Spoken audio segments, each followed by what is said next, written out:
10h22, vamos mudar um pouco aqui de assunto para falar sobre a vida aqui na Terra. Julho, provavelmente você viu isso aí sendo falado ao longo do mês, foi o mais quente registrado na história. Já havia essa expectativa no decorrer de julho, né? A gente vendo ondas de calor assustadoras na Europa, nos Estados Unidos, na China também, né? Passando dos 50 graus. Marca foi alcançada após recordes de temperatura sendo quebrados e essas sucessivas ondas de calor registradas aí, portanto. Por aqui a gente não sentiu muito isso, a gente estava no inverno, né? A gente está no inverno ainda, obviamente, então não foi algo que nós sentimos aqui na pele literalmente, mas vamos lembrar que o verão ainda vai chegar por aqui, não é? E se discute muito justamente esses extremos climáticos que a gente está vivendo. O que a gente pode pensar? A gente fala assim, a vida na Terra, mas é a nossa vida aqui, o dia a dia, não é? As grandes ondas de calor, as tempestades, os ciclones que o Rio Grande do Sul tem registrado, só para ficar nesses exemplos aqui mais óbvios que me vem à cabeça. Sobre este assunto, a gente conversa aqui agora com o coordenador do projeto Manuelzão, o professor Marcos Vinícius Poliano, mais uma vez, gentilmente conversando aqui com nós aqui da Band News. Tudo bem, professor? Bom dia. Bom dia. Vamos aí para debater esse tema que está cada vez mais presente na agenda mundial, né? E que coloca realmente em xeque a situação que a gente tem em relação ao futuro do planeta Terra, né? E o futuro não é do planeta, é o nosso futuro, né? O planeta ele vai existir sem ou apesar da gente.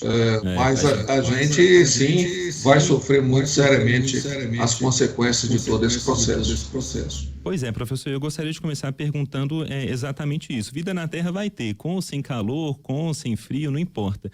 A gente viu agora hemisfério norte sofrendo muito com essas ondas de calor.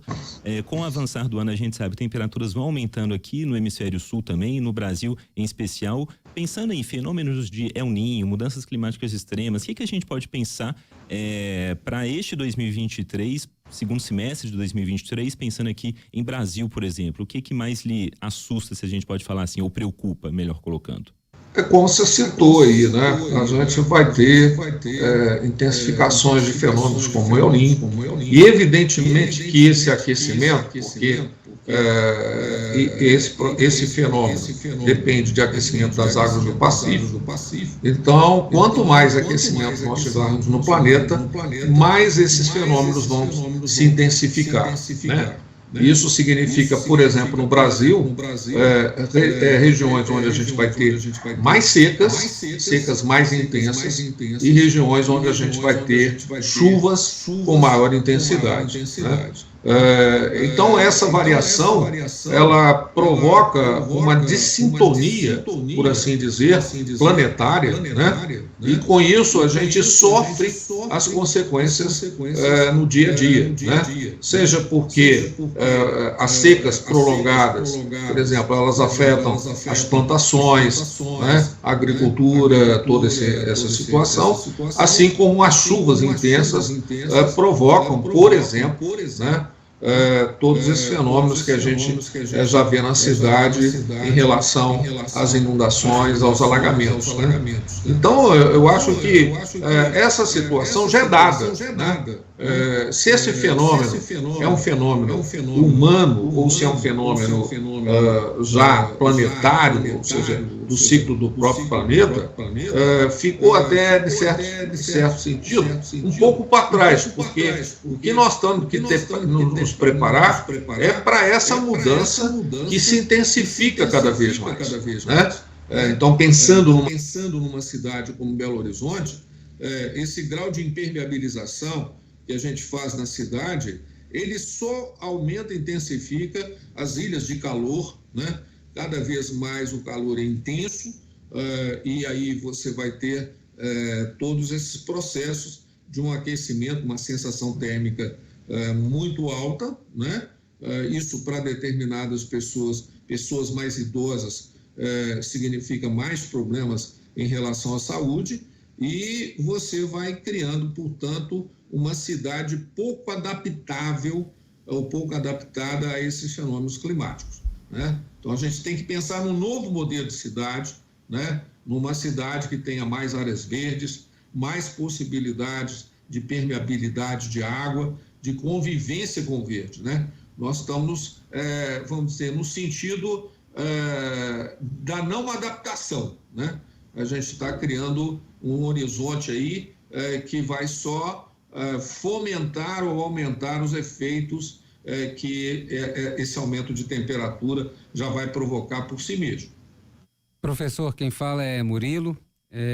Acho que eu ia fazer uma pergunta para o senhor, mas o senhor acabou comentando sobre ela no final de sua resposta, que é essa questão, quanto que é da nossa ação do homem, esse aumento da temperatura, e quantos por cento, vamos dizer, seria do próprio questão do planeta, né? De um processo por qual passa o planeta mesmo.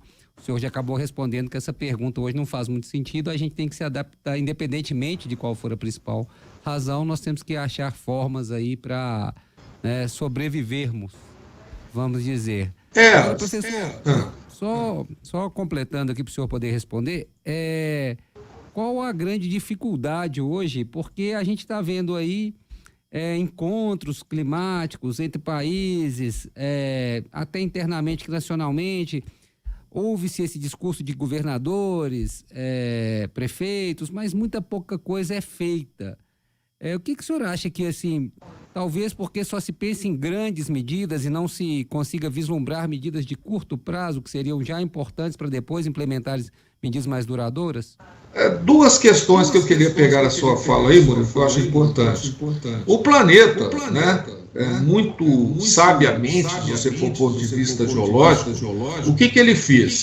Ele pegou grande parte do carbono que estava no ar, né, estava espalhada, e colocou isso lá no fundo da Terra, né? Ou seja, é o que a gente chama hoje de petróleo. Então, esse combustível fóssil estava absolutamente armazenado lá no fundo da Terra, né? E isso era importante. O que a gente fez? Com a Revolução Industrial, com o processo, enfim, de crescimento, né, baseado nesse modelo de carbono, a gente fez exatamente o efeito contrário, né? A gente tirou tudo que era lá do fundo, né, que estava lá devidamente sepultado, e trouxe para a superfície.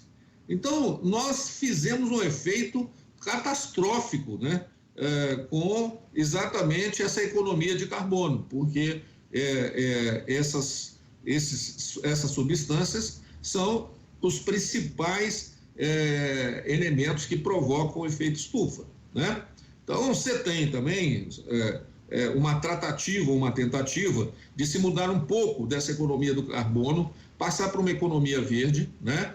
E tentar ir, por exemplo, vou exemplificar uma solução que tem sido posta, e na Europa mais ainda, que é o carro elétrico, por exemplo, né? Que você diminui essa dependência do combustível fóssil, né? O grande problema que eu vejo desses acordos é que acordos são feitos entre governos, né? Segundo, são governos passageiros, né? Então, assina-se um protocolo com um presidente eleito numa determinada época. Posteriormente, esse presidente ele sai do poder e aquele documento é como se ficasse esquecido, né? E, na verdade, hoje a economia é transnacional. As empresas mandam muito mais na economia do que os governos. Você pega as multinacionais de petróleo, elas mandam muito mais na economia do que qualquer governo especificamente, né? Então, enquanto não houver também um envolvimento desse acordo com empresas ou com segmentos de grande porte, né, que tem esse poder econômico, esse poder sobre a mudança climática como um todo, a gente vai ficar meio que enxugando o gelo, né? É lógico que a ação dos governos são importantes. Por exemplo, no Brasil, se você faz uma ação de proteção da Amazônia, isso não é importante só para o Brasil, isso é importante para o mundo, né? Se a gente faz ações para proteção, né?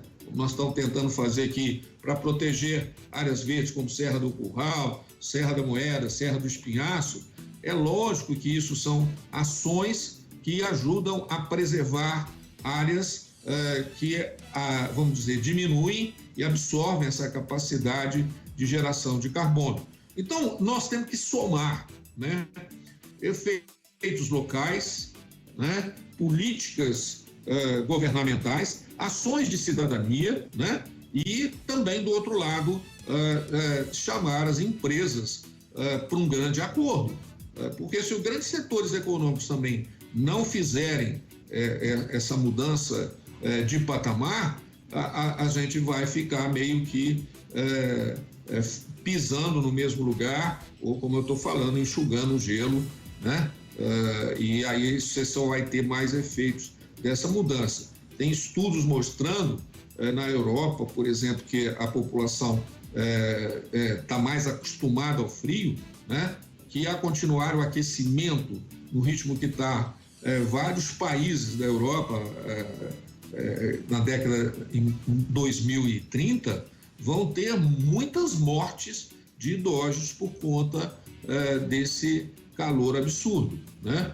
Então, nós estamos falando de coisas que vão afetar a produção agrícola, a disponibilidade hídrica, a saúde de todo mundo. Então, isso não é pouca coisa.